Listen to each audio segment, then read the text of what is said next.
Hello everyone, Dan 14th Prime here. I want to do a quick video share out on the Iron Studios 1/10 scale Killer Croc. This is one of their Brazilian convention exclusives that come to the States via Sideshow, typically on about a 1-year delay. So I picked him up at the most recent Sideshow Con. Still available as of the time of this video. Link down in the description below. Any in-stock purchases from Sideshow supports the channel at no cost to you, so thank you very much. I do appreciate it. Really anxious to get my hands on this guy. I love these convention exclusives. I've got the past couple over the years, and this one did not disappoint. Let's jump in and take a closer look. So here we have the Killer Croc out of the box and all put together. Pretty simple. Base, Croc, the Batman cape, and then you lay some bones there on the base. You can check me out on Instagram, same handle, Dan 14th Prime, where I've got the unboxing and assembly in my story, and I'll have that saved down in my profile, as I always do. I think they've done a really nice job with this piece. It's one of the more elaborate bases I've seen at 1/10 scale in the DC line. It's just this nasty sewer system with rats and bones and wastewater. We'll take a closer look. It's very well done. Then we got Croc elevated in this crouching attack pose. It really puts some height into the piece at 1/10 scale. You'll see versus some others recently, he's far taller. And great texture and paint applications across his pants, his arm wraps, and of course his scaly, dirty skin. And I think overall here, you're basically getting a classic comic book look, as we typically do with these DC art scale pieces, with maybe just a bit of freedom taken in how they do the face and all those nasty, gnarly crocodile teeth. Now real quick here, I've mentioned some of the prior DC exclusive, which I've all just loved. I don't collect really any 1/10 scale except what you see here in front of you. I think Iron Studios just does these convention exclusives really on another level, and they happen to be DC villains, which I love. And I probably wouldn't be otherwise able to afford the space in the collection, certainly not for all of them, if I was trying to do this on a larger scale. So that's what I really like, kind of cherry picking these pieces off. But there you can see Bane a couple years ago by now, Doomsday I believe last year, and then Killer Croc I guess technically last year. Again, they're all on a 1-year delay. They've taken exclusives to Marvel as well. I believe Juggernaut is a separate standalone piece if you want to get him on the Marvel side, and the X-Men line, separate from the broader Sentinel diorama base. He's available as an exclusive as well. But I'm hoping they come back and start to stick to and do some more DC villains, because I really love it. And you can see across the line, there's nice variation in terms of the height, the size of the characters, the pose. That makes them all display really nicely, pretty well. And as I mentioned with Croc, the base, as you can see there, versus some of the prior releases, far, far more elaborate. So I think stepping up their game, really. Bane first, then Doomsday, now Croc. Each one, I think, bigger and better than the prior exclusive. One call out here, just as I've got it at the angle, there's been some complaints, or you might hear sometimes, Killer Croc, hard to see his head. You kind of see it here in particular. It just sort of blends in with the shoulders and all of that. That's really just happening on camera. Live in front of you, you easily see the depth of the piece. You have no problems picking out the separated head versus shoulders, but I can see when it sort of drops 2D in a picture or a video, as I look at my screen, how those can kind of blend in, but you don't really have that effect in person. So definitely don't let that stop you from picking up this piece. Plus, you can twist a variety of angles that can break that up even more. Let's go in even closer on Croc. Let me show you this base.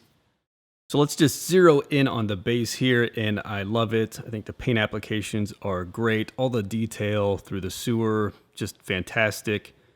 Really impressive at 1/10 scale. So you can see he's just basically in a sewer, sort of some brick walls and things around him, some drainage pipes broken, spewing everywhere, some bones, little rat there.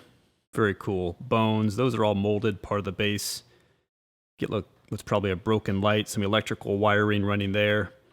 These bones here are separate and placed as you like. The whole rib cage in a separate bone. The sewer pipe with a nice water, nasty sewer effect. It's sort of glossy and shiny. Does look like liquid. You can see some pipes there all rusted and corroded. Actually has the texture how rust sort of gets, rough and bumpy on a pipe. That is laid in there as well. This sort of looks like cement. Little skull up there is cool. Rusted bars up here, up top. So really impressive base. I really dig it. Then here we have Killer Croc. I gotta say he's probably every bit as big as that Doomsday. He's just in this big crouching pose on top of the sewer system. But he's definitely a big guy at 1/10 scale. Check out the jeans. There's a nice denim texture in there. The pockets, the buttons, the belt, all super clean paint through there as well. Belt looks like leather. Definitely a denim effect all through the paint. Some nice rips where you see his skin poking through underneath. So that looks really great. The feet are super cool, just nasty, dirty, sharp, pointy toenails, and just smashing the base where he's standing. Very, very dynamic, sort of squatting, lunging type of pose. And then just the skin overall through the back, the chest, the shoulders, the arms, and of course the head, all sculpted in beautifully. You know, green undertone with a just dirty black kind of accents all across where you'd see all of the scales and everything. Just dividing them up really nice, really bringing out that sculpt really good, but a little bit cleaner and wider, if you will, kind of underneath into the chest. So very well done. And then the arm wraps look cool. They almost look like they're just like wrapped on separately. They really sit on top of that forearm. You see all the bandage wraps individual. There's dirt. There's red blood on there. It wraps in between the knuckles. So that looks really fantastic. And then he's got the Batman cape. They're using that quite a bit. We saw it with Bane as well. Some nice detailing on that cape. You see some little copper buttons, accents, things like that. A nice sort of flow of the cape as it's sort of, you know, being pulled back from Batman, whatever the case may be. So it definitely looks in motion. So really digging that as well. Just get here a shot here on top of that arm without blasting too much light on it to wash it out. White wrap, you can see the blood and dirt all through there. Very cool. And same thing down here. Check out the wrap. Check out the hand, the claws. Lots of great detail in there at 1/10, like I said. Then finally here, this great head sculpt. And again, here closer in, you can see how that head stands out. Doesn't blend too bad. But just check that out. Lots of fantastic detail in there. The teeth, really impressive. You know, they've got a blood stain on them. They look a little bit wet and moist, like he's just been drooling through there. He's got his saliva going. Got that rough crocodile head. Bumps all across the head. Beady eyes, and that nasty jaw that Croc's got. Look at all those crocodile teeth. I think the head sculpt there is very, very cool. Beady little eyes, as you'd expect from Killer Croc.